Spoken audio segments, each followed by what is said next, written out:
Hey, what's up, y'all? I hope everybody is doing well. I am doing well, and thank you for asking. I don't know if I'm gonna post this. I don't know if I'm gonna post this for real.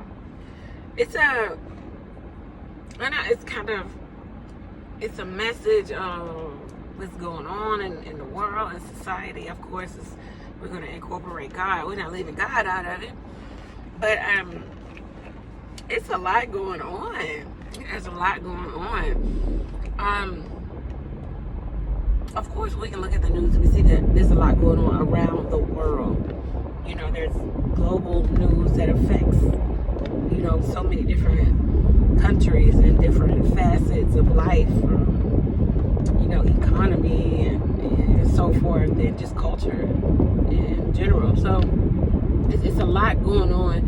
There's a lot of people not aware, not woke. We don't want you woke like some other people, but they're just not aware, and they're not, awake enough to make kind of connect the dots and be discerning. I believe that we're in the beginning of the last days, the end of times, and so forth. That's just what I believe. I don't have any substantial evidence to prove, so I can try to prove it by way of different books and prophecy, but at the same time, I don't know, you don't know, we can only infer, right? Anyway, it's just like the devil is doing a really good job with like clouding people's judgment and minds, and just like really bombarding people with BS, with nothingness. There's so many people who are more so focused on how do I get to the Beyonce concert versus, what's going on with the economy, with our dollar if you're in the United States. And people are just more so concerned about pleasure. Right now we have a big generation of pleasure seekers. The Bible talks about that, just lovers of pleasure. Just what can I do to make me feel better, feel good, look good? What can I do? And that's pretty much generally, that's just everybody. That's everybody. You can't escape it. You can't escape it. You can't escape, being met with people who are really concerned about what can I do to make me look better, feel better? What can I eat? Where can I go? I mean, oh yeah, who can I have sex with? Sex is so debased and valueless. It's just, the way people are just having sex with any old body is, it's scary, number one. There's a big billboard, and I'll post it after this video. I live like on the outskirts of the city of Atlanta, Georgia. There's a big billboard in the city of Atlanta, near the colleges, near the community, just in the city of Atlanta. There's a big billboard, and it says gonorrhea. There's a strand of gonorrhea that is resistant to antibiotics, to medicine. So basically what they're telling you is incurable. And, we can go into, this is, God's judgment on, we can do all of that. We can talk for days, hours on that. I don't know what it is, but I do know the best option right now is for you to get somebody, find somebody, be with them, marry them, and make it work. How God designs sexual activity is for it to be between the person that you marry, the opposite sex, the person that you marry.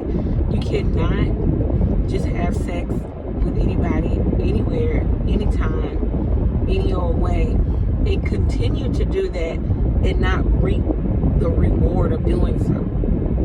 Whether it is you do, get disease, unwanted pregnancy, blah, blah, blah, the list goes on, right? But we just need to start getting back into God's design for us. we'll see a lot of things dissipating in society. But we know by way of just reading God's word, things are going to get worse before they get better. People are not coming to God, and it's just not how it's going to go. But in a perfect world, that's how it would be. You would, find somebody to marry. You guys will marry. You can have all the sex you want to have with that person, and it will be, rightfully so. You don't owe anybody any explanation. A lot of people also are, a lot of people are addicted to sex. Not only addicted to sex, but just addicted to pleasure and getting high. We're seeing a lot of people dying to get high. Okay, we can bring up fentanyl. I don't know why you would want to touch it. I don't know why you would even want to play Russian roulette with your life like that. But people are dying to get high, literally, figuratively. But this is the collapse of society. This is when God really gives people over to the desires of their sinful heart.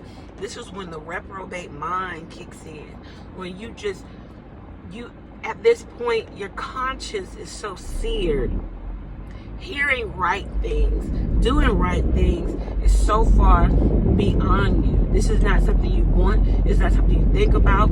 You are taken over with that sin, that sinful nature. You don't care to do right things or be right or to get it right. And I'm speaking to you as I'm speaking to myself. We never want to get to that place where God just gives us over to our own reprobate mind, to where we think that perverse things are good things. I've seen recently some adults, some parents took their children, young children, to like a sex toy convention, or it was, the theme of the convention was sex. Why are your children there?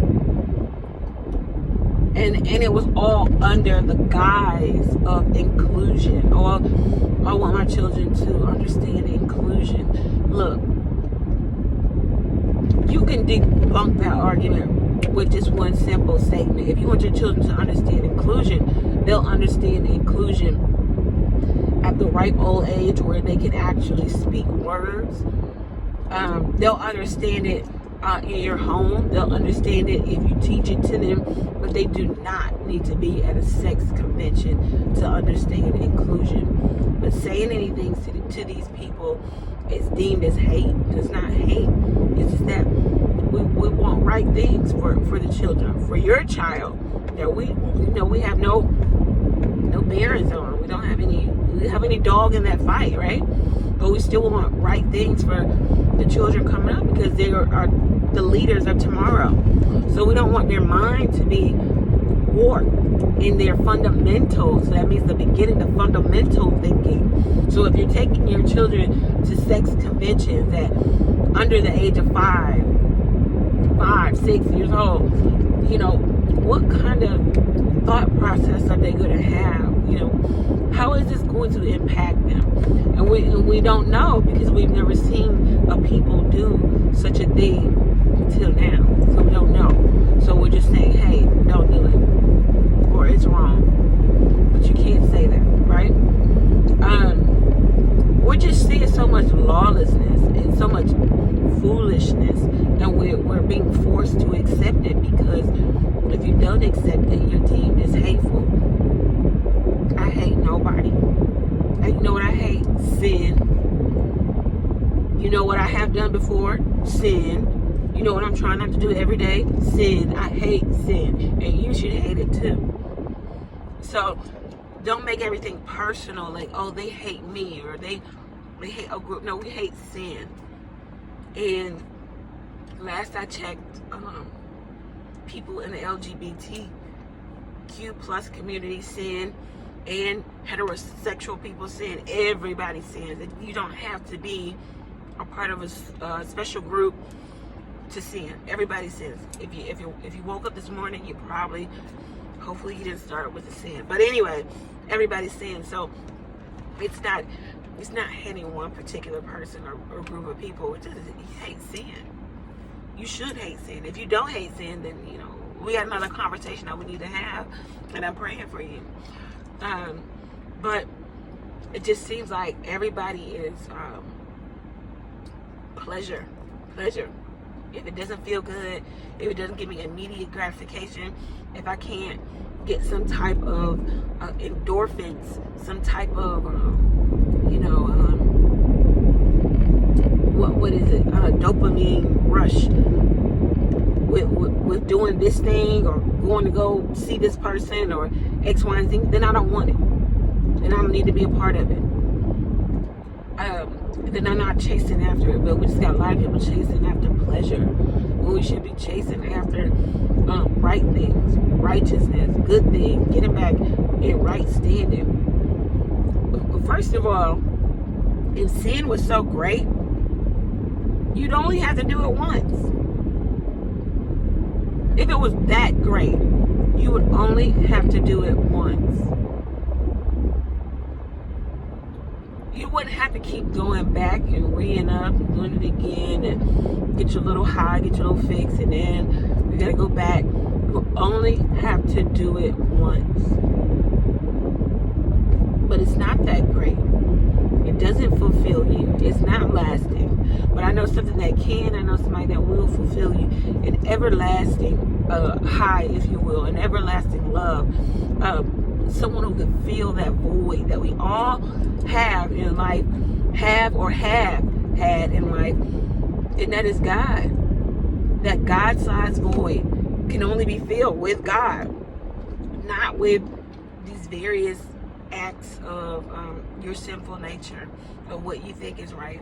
So that's what I have for us right now. There's a video coming up. I want you to watch that video. It's about it's an interview with a witch doctor. A lot of information there, and it really opens your eyes to what you might be involved in, or what you may know that somebody else is involved in, and maybe you can give them an intelligent you can have some intelligent discourse with them about your stance and their stance, and maybe you can kind of enlighten them about witchcraft or what they're involved in or what they may be getting themselves into. So make sure you watch that video. It's really good. Make sure that you're just not walking around being a pleasure seeker. Make sure you're not just walking around trying to get your rocks off. We got a lot of people using people. We got a lot of usury going on.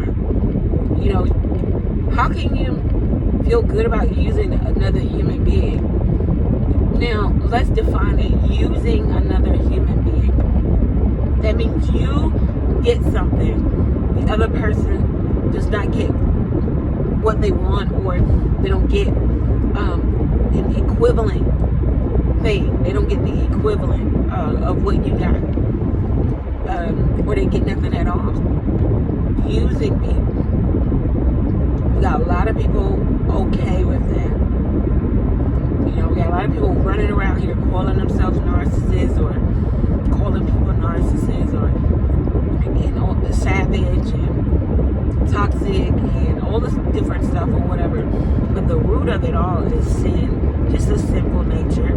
Just absolutely deplorable, horrible, have debased morals, corrupt morally, don't know right from wrong. Well, they do know right from wrong, but they always choose wrong. We've got people here who are just giving over to that.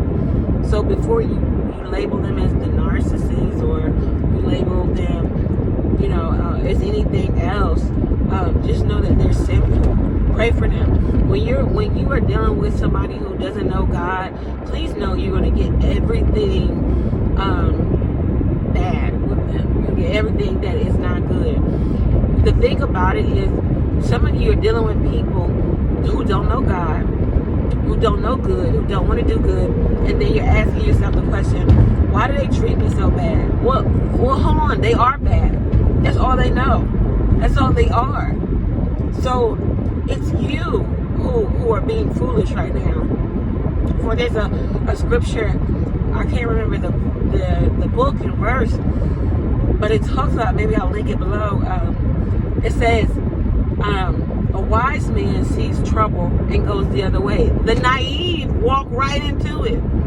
You are being naive if you think that a person who only does bad, has a track record of bad, characteristics are bad, they own bad stuff, they own demon time, they own savage, they own this. You think you're going to get good from them. You're the fool. You're the naive. You need to be wise, and you need to go the other way. Okay? So, I just want, that's for somebody. Somebody out there is really frustrated as to why they're getting bad things from a bad person. There's your answer. Bad things from a bad person with a simple heart, unrepentant heart, doesn't know God, don't want to know Him. At this point, it's you. It's you. There's no one else. It's you. All you can do is walk away and pray for that person. First, walk away and pray for that person. Walk away and pray for that person. So, this is what I have for you guys. I hope that you got something from this message. If you did, let me know what you got down in the comment section. If you need prayer, my email address is in the description box. You can always email me, and I'll set up a time to pray for you. No, it doesn't cost money for me to pray with you. Many blessings to you guys. Enjoy your day, your night, and take care.